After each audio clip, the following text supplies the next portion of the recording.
پر تورخم دروازه د افغانستان لوی شمېر لارۍ درول شوي. سلام، وخت مو بخیر. پام وکړئ د نن ورځې تازه خبر ته. د چهارشنبې له ورځې راهیسې پر تورخم دروازه د پاکستان ګمرک چارواکو له افغانستان ورتلونکي هغه ټول بار وړونکي لارۍ درولې دي چې د داخلېدو موقتي اسناد یې نه درلود. ترانسپورټران او چلوونکي شکایت کوي چې د اګست له لومړۍ نیټې راهیسې په تازه میوو بار لارۍ ولاړې دي او ویره لري که یې د ورتلو اجازه پر وخت ورنه کړه نو میوې به یې خراب شي.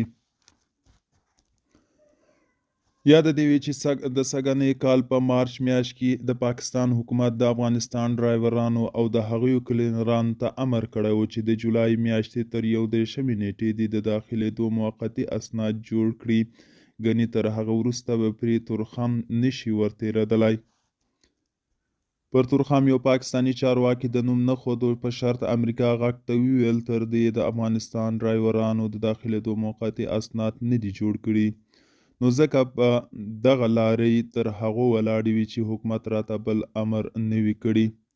د افغانستان ترانسپورټران بیا وایي چې د داخلېدو لنډمهالي اسناد ځکه نه لري چې یو خوا د اسنادو فیس لوړ شوی، بل خوا په کندهار او کابل کې د پاکستان په سفارت کې د موقتي اسناد ورکولو لپاره یو کس کېنولی دی.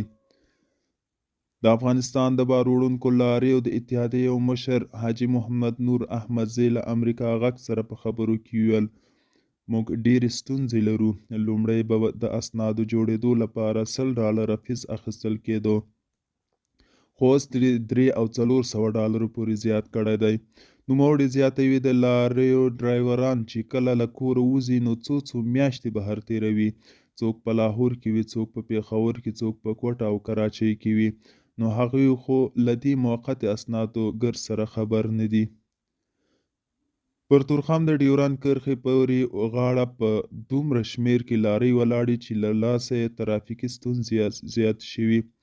د خیبر د یو لارۍ ډرایور محمد ګلاب شینواری امریکا غږ ته وویل چې په لارۍ کې مې پیاز بار دي او کابل ته یې وړم او زما د ډرایور سره موقتي اسناد هم شته، خو تورخم کې ډېرې لارۍ ولاړې دي چې له لاسه یې زما لارۍ هم په ګڼه ګوڼه کې راګیره ده.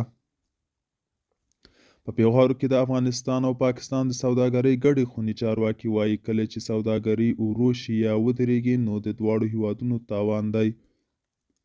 دوستانو، دا و د نن ورځې چمتو کلی خبر. تر بیا هم په الله سپارم.